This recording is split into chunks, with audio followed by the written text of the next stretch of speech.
Hello বন্ধুরা, আজকে আমি যাব মাসিদের বাড়ি। মাসিরা আজকে আমাদের বাড়ি আসছে, তা আমি ওদের বাড়ি যাব। কালকে তোমার সাথে দেখা হবে। আমি মাসিদের বাড়ি আসলাম, এই সকালবেলা দাঁত মাজতেছি, খাওয়া দাওয়া করবো, উঠবো, তারপর শুনে একটু দেখো আমাদের, তাই একটু ভাবলাম একটু আম মাখা খাই।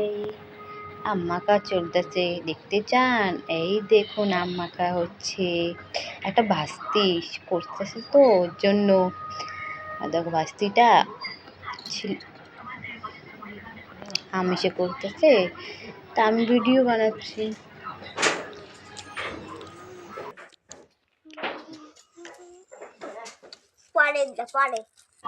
আমার তো মনে পড়লো মরিচ নেই, তাই লঙ্কা আনতে গেলাম গাছ থেকে। দেখো গাছ থেকে